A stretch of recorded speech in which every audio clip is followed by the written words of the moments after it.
Under Hank Chadwick, WGPA redeveloped the focus on Bethlehem with programs like its long-running Conversations with the Mayor program and others that featured local political figures from nearby City Hall. WGPA also increased the amount of remotes of local Bethlehem events and activities.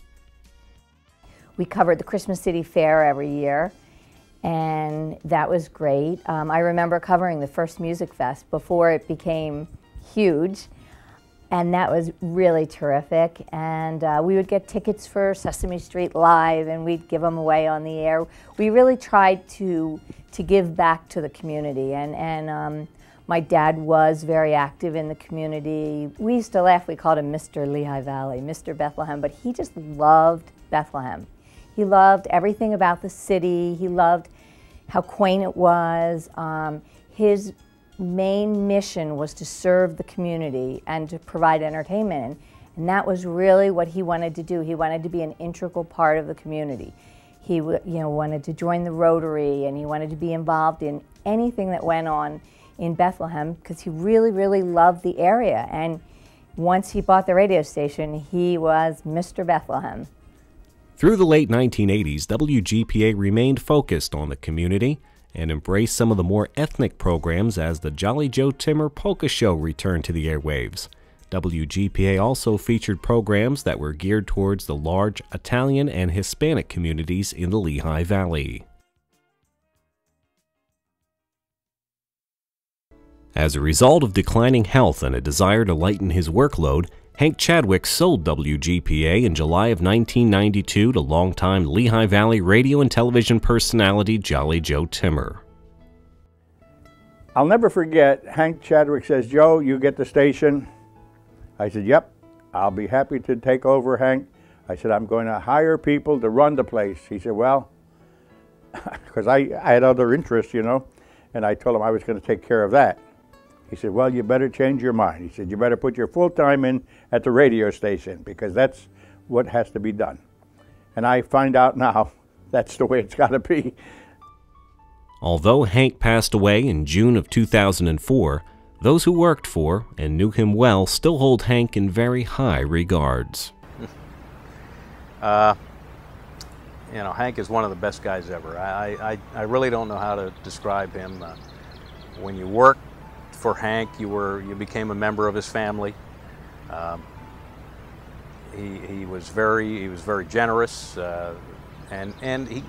I look at that situation as it's funny how things go in your career and your life, but working at WGPA for Hank was probably the main factor in helping me do what I've done in broadcasting. And he allowed us to do some things that we thought we could do and we thought we could do better.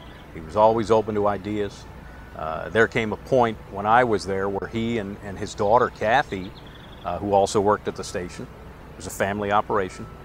Kathy and I actually devised the format. We kind of tweaked the format a little bit, and we thought we could come up with something good. And I look back at that.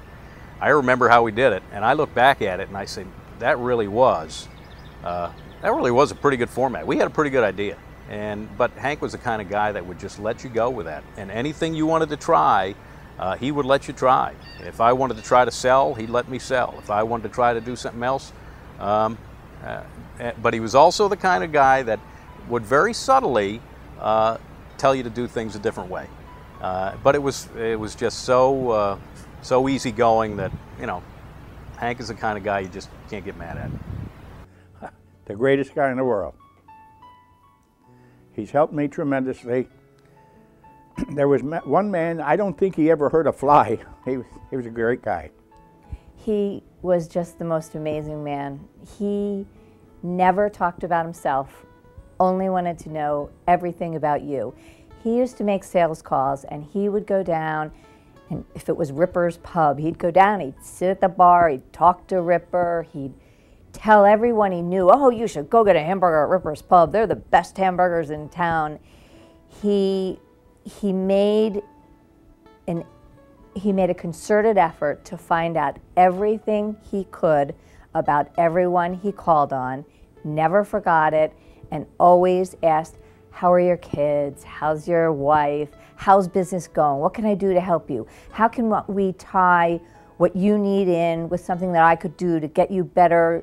He just always, always, always was concerned about others, and he loved what he did, and you could just tell when you met him.